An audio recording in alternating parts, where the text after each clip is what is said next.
Good morning, everyone. I'm so happy to be here with Pessy today and my dear friend, Tammi Van Hollander. And this year, we're going to have so much fun. We get to MC the Play Therapy Summit. And there is not a better way I can think of. Well, I could think of some days, but sharing the space with Tammi and being able to talk with all of our amazing colleagues in the play therapy world. This summit this week is just wow, it's so good. It's like the lineup of presenters that we have is just phenomenal. I mean, you cannot go to a bad workshop. You know how sometimes when you go to conferences and kind of scan of which one do I want to go see? Really, everybody we have this year is a must-see event. And the topics that we have, I think, are so diverse and really, get at the heart of why we're doing what we're doing, who this works for. We're talking about play therapy across the lifespan. And I think this is something that, Tammi, I know that you're so passionate about, in your own work, but I'm so excited for your workshop. Last year we did guided imagery together. Yeah. And we had so much fun creating. We have so much fun when we're together. It doesn't matter what we're doing. We just have a ball together. And I'm so excited because you have really put together not only an incredible workshop, but you have a whole new book on bibliotherapy and play therapy coming out. And I know that this has been one of your passion areas for as long as I've known you. I mean, your brain is so creative. And so I was thinking this morning, it could be really fun to talk about how we use bibliotherapy in the playroom, why we use that, because I think depending on your theoretical orientation, somebody might hear that and be what are you doing? But how we can use this with children and families. And then I was thinking it could be fun to round out with what are our top 5 books that every play therapist should have? I think that's a great idea. But before we even start about bibliotherapy, can we just go back to the excitement of the Play Therapy Summit and the excitement of the play therapy community, and that there is something so special within the play therapy community? And just looking through the list of who we're introducing and who is just on this roster and this agenda is just such an amazing group. And besides for being such amazing presenters who have made such a difference in the world in general, but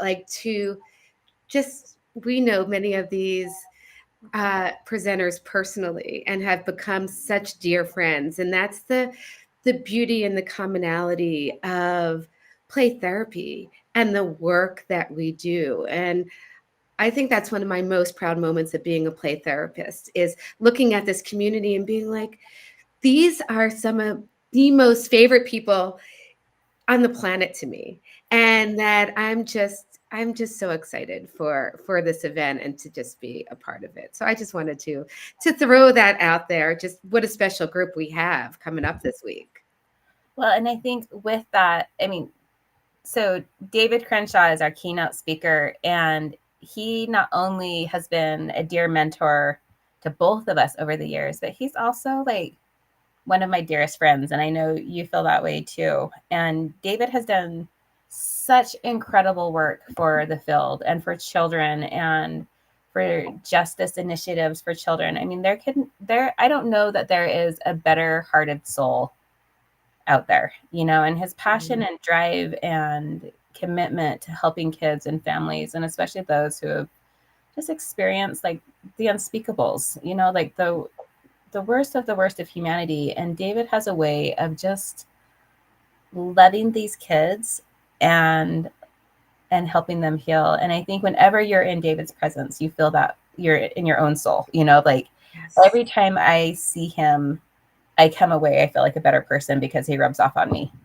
Absolutely. Absolutely. And Sherry Spear, who's going to be there interviewing with him, is another, probably one of the most magical people I know. That's such a good way to describe Sherry. Yes, she is. She's like a mystical being.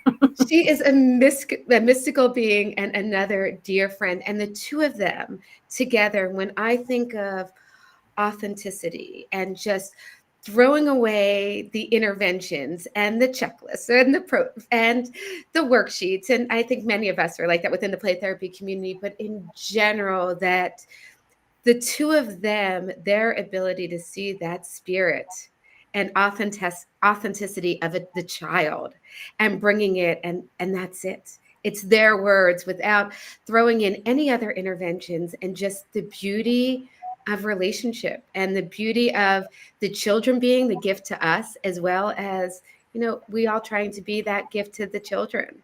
So yeah, so I'm very excited for them to keynote this event. Yeah, it really is just one of those things, like, don't miss this. Like, you'll be a better person. Yep. Yeah. Agree. Yeah, I 100% agree. So I know you had asked some questions in terms of the bibliotherapy presentation that I'm going to be doing Wednesday. So, and then I guess I'm moderating on Thursday.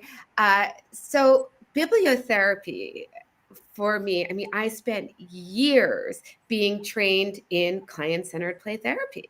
And in client-centered play therapy, books weren't talked about. It really wasn't part of that theoretical orientation. So the idea of actually buying a book and using it, I felt like I wasn't being authentic. I wasn't being authentic to client-centered play therapy.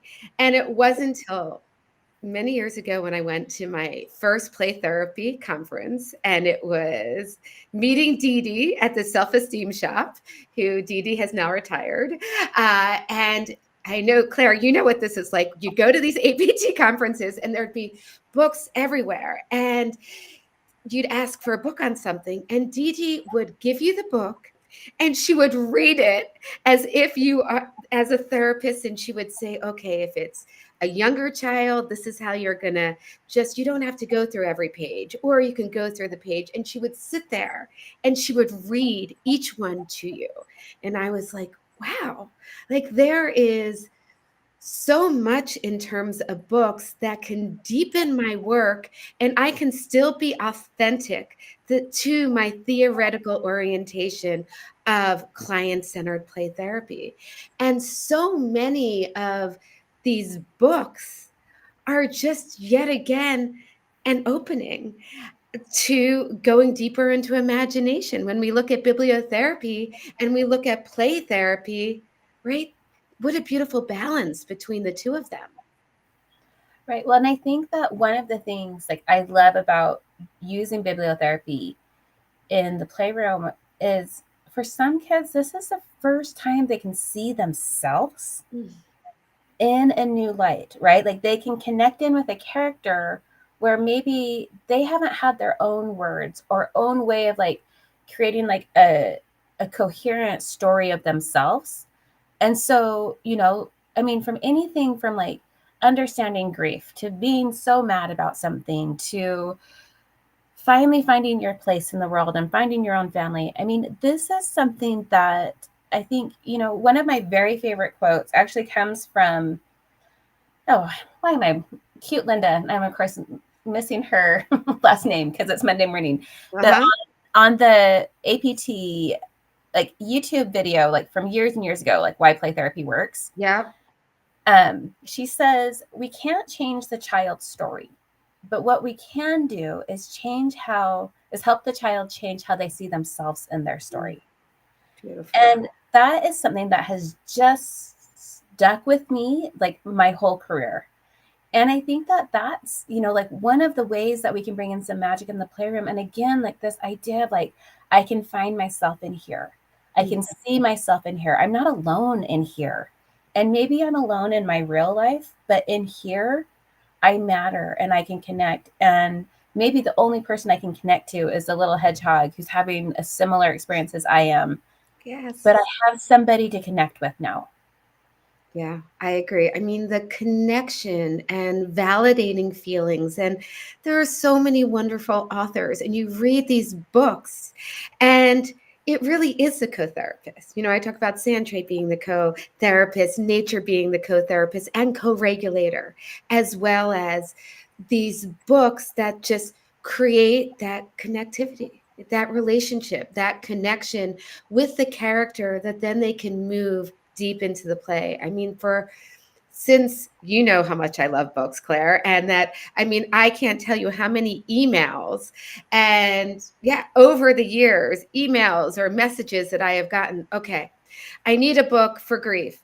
I need a book for, for divorce. I need a book for sibling rivalry, and just trying to get these books. And I think for all of us, but for many therapists, and we may have a lot of new therapists coming on for the Play Therapy Summit, and they may get a case where they're not feeling quite so confident and feeling, oh, I've never worked with grief, or I've never worked with divorce, or any of these things. And being able to just read that book gives them the confidence to then move into the client-centered player, whatever their theoretical orientation.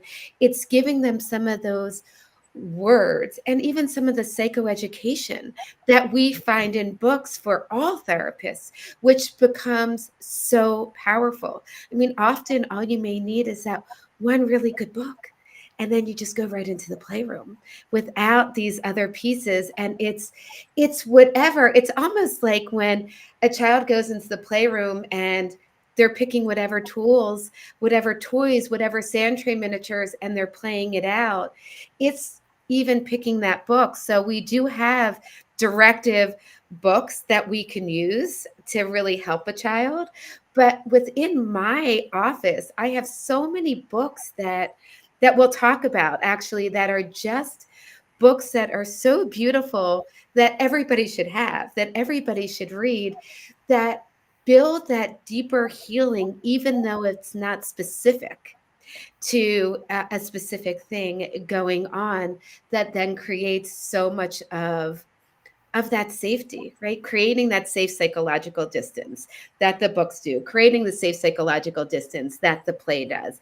It's bringing some part of their story and connectivity of, as well as building some awareness.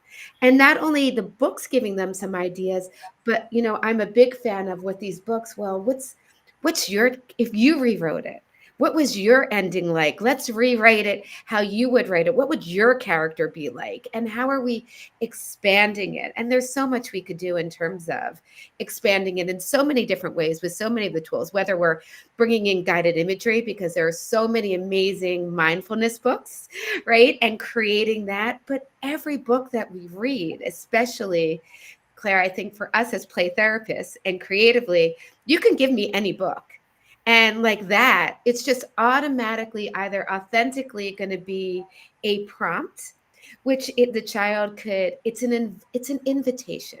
And I think we have to be really careful. There are some play therapists that are more interventions, and that's fine. They are more directive. But in terms of a lot of some of the work that I do and that I will be sharing on this week on Wednesday, and we can talk about some of them, but they're prompts, they're invitations. We never make a child do anything if it's something that they don't want to do, and they'll tell you, right? Or they'll No say, I don't want to do this, but can we do an art project about it instead? Like, Yeah. it's an invitation. And with that invitation, their ideas are going to be so much better, and it's coming from them. If it's not coming from them and they're not buying in, or they're not excited by the book, right, then they're not going to use it. A question I get asked often is, well, what if you have a kid who doesn't like books, right? There are plenty of kids who don't like books. So a super easy answer is don't use them, right? It's like, if you don't like sand, then don't use them. But another way is just bringing out the book and just saying, oh, well, this is what it's about. And this is what I loved about it and how you can use it. We don't have to sit and read it. And books are not for everybody. And there are some books that are too long. There are some books that feel too short. So really kind of knowing your audience and knowing your clientele of what's going to be the fit. But I think within the bookshelves and your book selection, if you have books that are appropriate for all children, it's them, if we're going through a client-centered lens, that they bring the book in and they're bringing it into the office, and I'll just invite them to share it. And I guess it's also so powerful, especially during telehealth. I felt like with telehealth, so many of my clients would bring their favorite books online onto the screen and they'd read them to me, or they'd ask me to read them, and we'd go back and forth. And that was a time where I really enjoyed that telehealth piece so much, because we were able to connect through books when we weren't in the playroom. Oh, I love that so much. And I think that, like that's, excuse me, with the, how creative and flexible we can be with this. As you were talking about the kids that don't like books, my brain went back to a few of my clients where that's been the case. But what they loved was making their own. And they could create their own book and felt so proud of this. And it was this, creating like their own story of their world or Yes. whatever they wanted it to be. And I think that that's where sometimes adults get in the way. We're like, oh, but we're not talking about what I want to talk about or what you need to talk about here. And I think that that's something, when you can really trust the process of play therapy and really believe in the magic and believe in the healing powers of play and believe in the healing of just allowing your creativity and your creative self to show up and to flourish and to grow, kids find the tools that they need. Yeah, you know absolutely. and this is just one way that we can be offering another tool for our toolbox. It's kind of like if you're you know handing the carpenter his toolbox, there's not just one thing in there, there's multiple tools that he can choose from, or she or they, of this is what I need right now. And Right. I'm not going to need that in the future, but this is what I can use right now. And I think, Claire, you and I both are huge advocates of family work, right? That we can't do this without. And when we have parents who are feeling so stuck with their kiddos and not having the words and not having those pieces and reading these books together, and it's one of my favorite things when I hear the parents and the child go back and forth and look at pictures and each read a page, and just this beautiful, right? We have this beautiful reciprocity between the two of them reading, and whether they are cuddling or whether they have a sensory, like my heavy stuffed animal, or whether we build a fort in the playroom with our flashlights and we're reading it in there. I mean, there are just so many beautiful, beautiful moments that I mean, I could list so many of them, of just bringing these books in, and the safety that it's creating between the parent and the child is just so beautiful to see, because it's a safe psychological distance for the parent as well, and the parent may have difficulty within the play space. So now we're giving the parent some of that language that they may not have had. So it's not just the clinician, it's not just the client, it's how important it is for the parent. And one that it makes me think of, because you asked me of favorite books, and I feel like my favorite book, and the reason why I'm thinking of it first is, one, it's the first book I talk about on Wednesday. It's the first book in the Bibliotherapy toolbox that we'll be talking about that. But this book I love so much, I really actually gave it to a parent to read, not the child. And the book, which I'm sure you know, is The Rabbit Listened Mm-hmm.